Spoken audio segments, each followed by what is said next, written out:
this doesn't surprise me for the story.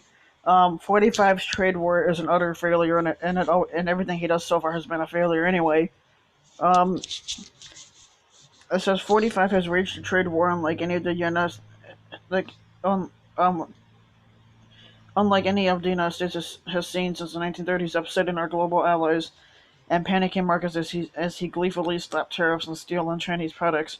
And by just about any measure you pick, his effort appears to have been an absolute flop since doing that.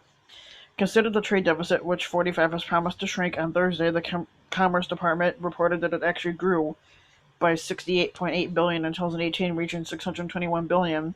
As imports continued to outpace exports in December, the monthly gap hit a 10-year high. The timing of the announcement was almost poetic. It came just over a year after 45 tweeted that trade wars are good and easy to win, as he's learning they are not. Because the squatter is obsessed with manufacturing jobs, the White House likes to focus on the trade deficit and goods alone, ignoring the contributions of services like finance and education. But on that score, its performance looks even worse. The goods gap soared to an all-time high of 891.3 billion last year.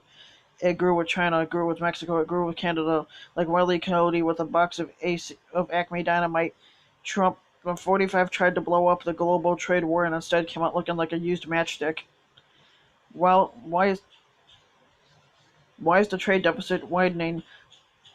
Part of the story likely has to do with the federal budget deficit, which has surged thanks to the tax cut Republicans passed in 2017. As the old saying goes, trade deficits occur when countries spend more than they produce.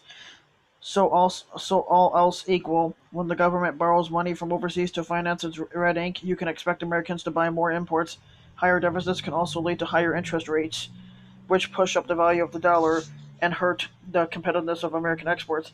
When the tax bill passed, many economists predicted that it would exacerbate the trade gap and undermine Trump's central economic promise to blue collar voters.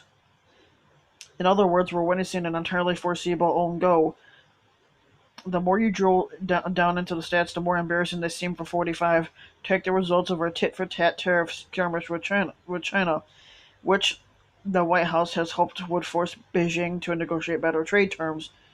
The White House placed levies on $250 billion of Chinese goods. China responded with tariffs on $110 billion of American goods, including politically sensitive commodities like soybeans. The result, our imports from the People's Republic rose last year, and our to it fell. This happened in part because China allowed its currency to depreciate against the dollar, which canceled out some of the impact of 45's tariffs. Another entirely predictable outcome, meanwhile, the administration has been forced to spend billions bailing out farmers. As the data have streamed in, economists have been economists have begun to conclude that the trade war is also weighing on the broader U.S. economy. The harm is not large, but it's noticeable. One study by researchers at the Federal Reserve and Columbia University concluded that each month the tariffs cost Americans three billion in extra taxes and 1.4 billion in lost economic efficiency. The other by a team including World Bank chief economist Penelope Goldberg estimates that the U.S. economy took a $7.8 billion loss in 2018. Companies and consumers faced almost $69 billion in higher costs from the tariff, but those were canceled out some by tariff revenues and the fact that domestic companies were able to raise their own prices. The two papers also undercut one of Trump's 45's favorite talking points on trade. The squatter frequently likes to say that tariffs are taxes on countries that sell goods to the U.S. His critics usually retort that no, they're not. They're actually taxes on American businesses and consumers, since as a legal matter they pay the cost. In theory, either would have turned out to be true.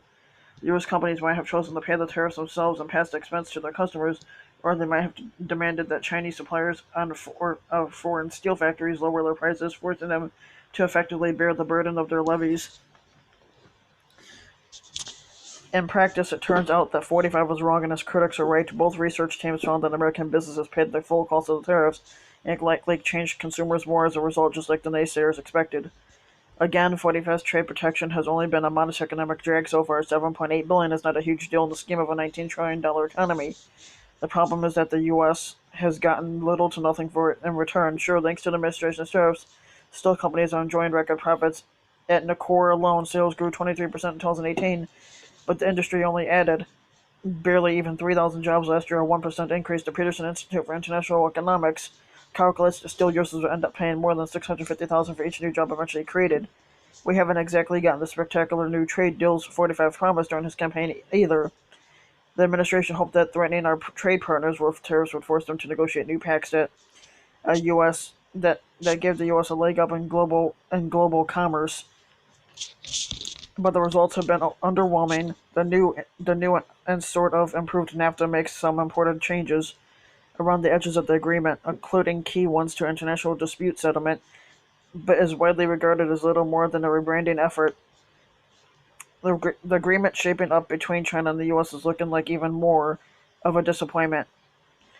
In return for lowering tariffs, China would buy more U.S. agricultural goods and lower some barriers that keep U.S. companies from operating there. It would do nothing regarding issues like intellectual property theft that are of such a greater concern to U.S. corporations. Trump 45 started an unprecedented trade war, and we're all gonna get some lousy soybean sales. So basically, they're saying his trade wars have basically been a flop, and I kind of figured it would be, just like everything he does has failed so far.